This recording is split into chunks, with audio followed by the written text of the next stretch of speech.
In today's Solar headlines, the campaign period for national candidates officially kicks off today, and we'll see proclamation rallies by both the Liberal Party and United Nationalist Alliance.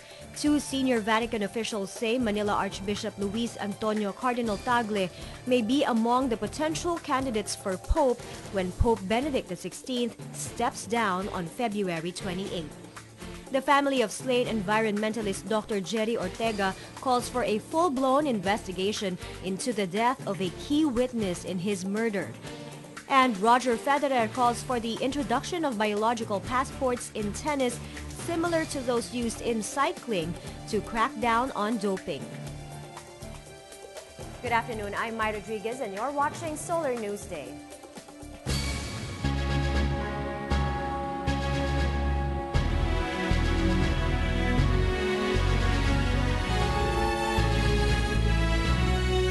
The 90-day campaign period for national candidates officially kicks off today.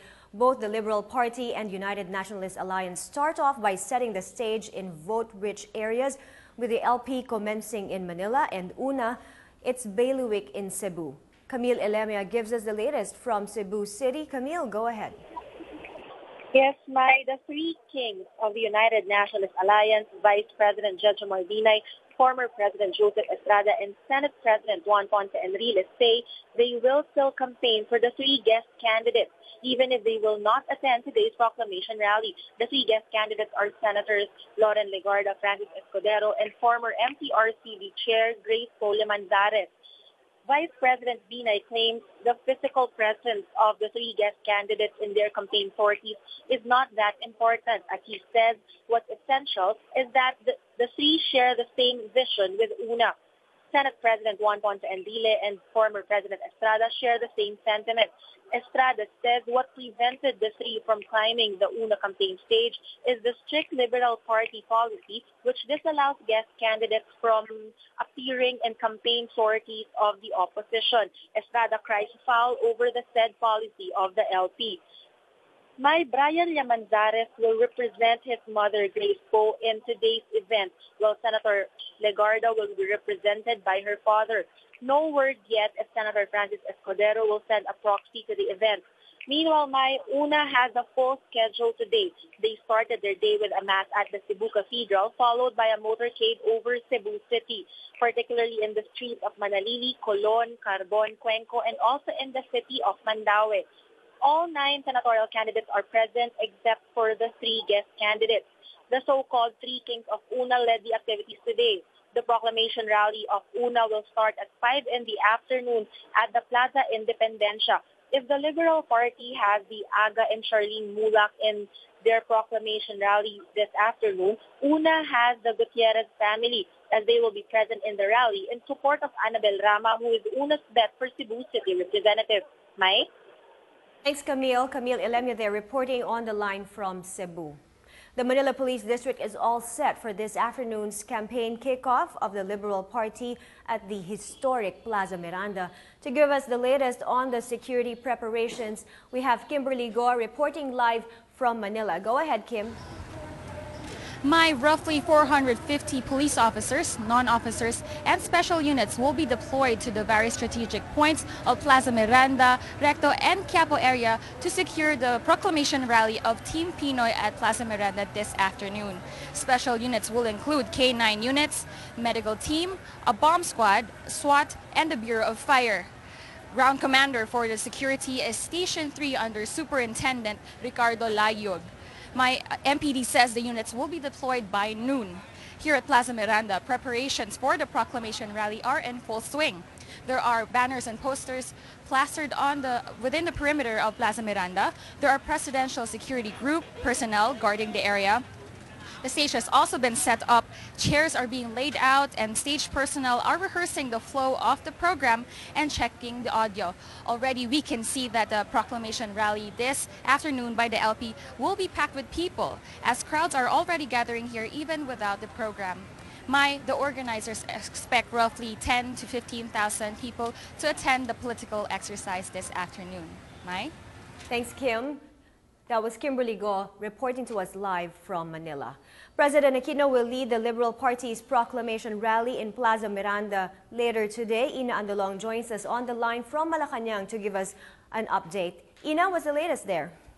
You know, my President Aquino invited all 12 Liberal Party senatorial candidates for merienda here in Malacanang at 2 p.m. This likely means that they will be coming from the palace before they head to Plaza Miranda for LP's proclamation rally this evening. As we know, the event is scheduled to start at 4 this afternoon. Aga Mulak and his wife Charlene will be the event's hosts. Before the President's arrival, there will be a roll call of all 12 candidates. Re-electionist Manila Mayor Alfredo Lim will deliver the welcoming remarks, which will be followed by senatorial bets speeches. Each candidate will be given 8 minutes to address the crowd. After all of them deliver their speeches, the President will then deliver his endorsement speech. The candidates started their day differently. Risa Ontiveros, for her part, got off to an early start by visiting the Pitil Market in Manila along with another candidate, Una's re-electionist Senator Alan Peter Cayetano. Grace Po, we know, plans to visit the tomb of her father, the late Fernando Po Jr., after lunch at the North Cemetery. Sonny Angara, meanwhile, spent the morning composing his message for this afternoon's speech. Now, at least 8,000 supporters are expected to gather in Plaza Miranda, which is a very significant site for the party. In 1971, an LP campaign rally also held in Plaza Miranda was disrupted by a bombing incident which killed 9 people, injuring many others, including top LP officials. Now, aside from LP officials, my cabinet members and incumbent LP senators and congressmen will also be attending the proclamation rally this evening. Mai? Thank you, Ina. That was Ina Andolong on the line from Malacanang. The Commission on Elections encourages the public to use social media sites in reporting campaign violations. Patricia Ongshako tells us more. A day before the campaign period for national candidates begins, COMELEC asks the public to help the Commission in monitoring campaign rules violations. COMELEC spokesman James Jimenez says netizens can report campaign violations via COMELEC's various social media sites. Now we are also inviting members of the public to conduct their own documentation tours wherever they are, to take pictures and to send the pictures to us. The COMELEC website details common campaign violations, such as posters on public utility and government vehicles, public infrastructure outside the designated common poster area, those put on trees and electric wires. If anyone comes across any of these prohibited propaganda, Jimenez says one can simply fill out the feedback form found in the website. A mobile version of the website is also available for those using tablets and mobile phones to access the site. Those with photos of illegal campaign materials can tweet COMELEC's official Twitter account with a photo attachment and hashtag Sumbongko, while videos can be emailed to comelectv@gmail.com. Netizens should receive a reply from COMELEC within 24 hours. Jimenez says COMELEC will also release very soon TV and online ads encouraging the public to report violations to the Commission. He assures netizens that all reports will be kept confidential unless they explicitly say they are willing to testify. Validated reports of campaign materials will also be posted in the gallery of the website. Jimenez warns that candidates proven guilty of campaign violations risk imprisonment of 1 to 6 years, disqualification, prevention from running for public office, and revocation of one's right to vote. Dahil bukas magsisimula na ang campaign period para sa national positions, technically pwede nating sabihin kung epal ka dati, bukas criminal ka na. The Commission will document all campaign materials and send out notices to those prohibited propaganda. Candidates will then have 3 days upon receipt of notice to remove all prohibited materials, or else face the consequences. Patricia Ongshako, Solar News. The Parish Pastoral Council for Responsible Voting, one of the COMELEC citizens' arms, is now gearing up for the midterm polls. PPCRV Chairman Henrietta Davila says the group will employ a threefold role, which includes educating voters, mobilizing volunteers, and conducting an unofficial parallel count. De Villa explains the PPCRV will get its data directly from the COMELEC server. The PPCRV will also be given a copy of election returns prior to data transmission. The latest Pulse Asia survey shows a big drop in trust and approval ratings of the country's top officials. Still leading in approval ratings is Vice President Jejomar Binay with 69%, 13% lower from his score in November. President Aquino also posted a lower approval rating from 78% in November down to 66%.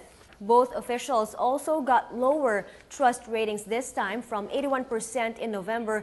Binay is down to 71%, while Aquino's rating is down to 68% from 80% in November. The survey was done from January 19 to 30th. Now on to the story that caught the world by surprise. The Vatican announces Pope Benedict XVI will step down from the papacy at the end of this month. The Pope cited his deteriorating health for his decision. Here's that story. Pope Benedict XVI announced he will resign on February 28, the end of this month, because he no longer has the strength to fulfill the duties of his office. He is the first pontiff since the Middle Ages to take such a step. The 85-year-old Pope said he had noticed that his strength had deteriorated over recent months, and I quote, "to the extent that I have had to recognize my incapacity to adequately fulfill the ministry entrusted to me." He says, and I quote, "For this reason, and well aware of the seriousness of this act, with full freedom, I declare that I renounce the ministry of Bishop of Rome, successor of St. Peter." That's according to a statement from the Vatican. Pope resignations are rare. Only a few popes have resigned in the history of the Roman Catholic Church. A pope is far more than chief executive of the worldwide church. For the Catholic faithful, he is the successor to St. Peter and vicar of Christ on earth, who is expected to serve until death. Popes are elected by cardinals in a process the Church believes is guided by the Holy Spirit. Popes can resign or be deposed. However, such occurrences are so rare that the idea of a modern-day pontiff stepping down is hard to grasp. Past popes who quit served mostly in the Church's first millennium. Historians say Pope Celestine V resigned in 1294, shortly after taking the papal office. The last time pontiffs resigned or were deposed was during the Great Western Schism of the late 14th and early 15th centuries, when three papal lines competed. The issue was raised again when Pope John Paul II became increasingly debilitated by Parkinson's disease. Still, John Paul stayed in the job until his death. One major worry is that if a pope retires, it could split the church into factions, with some Catholics following the former pontiff instead of the current man in the job. Before he became the leader of about 1.2 billion Catholics around the world, Joseph Ratzinger grew up in a family of modest means and witnessed the Nazis' harsh treatment of Catholics. Let's now take a glimpse of Pope Benedict's life in this report. Cardinal Joseph Ratzinger, the given name of Pope Benedict XVI, was born in Passau, Germany on April 16, 1927. His father, a policeman, belonged to an old family of farmers from Lower Bavaria of modest economic resources. His mother was a daughter of artisans. Pope Benedict spent his childhood and adolescence in Traunstein, a small village near the Austrian border. His faith and the education received at home prepared him for the harsh experience of those years during which the Nazi regime pursued a hostile attitude towards the Catholic Church. The young Joseph saw how some Nazis beat the parish priest before the celebration of Mass.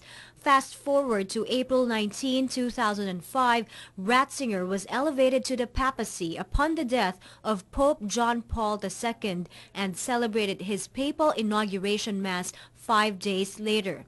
Known for his rigid views on Catholicism, he has sought a more inclusive image as Pope.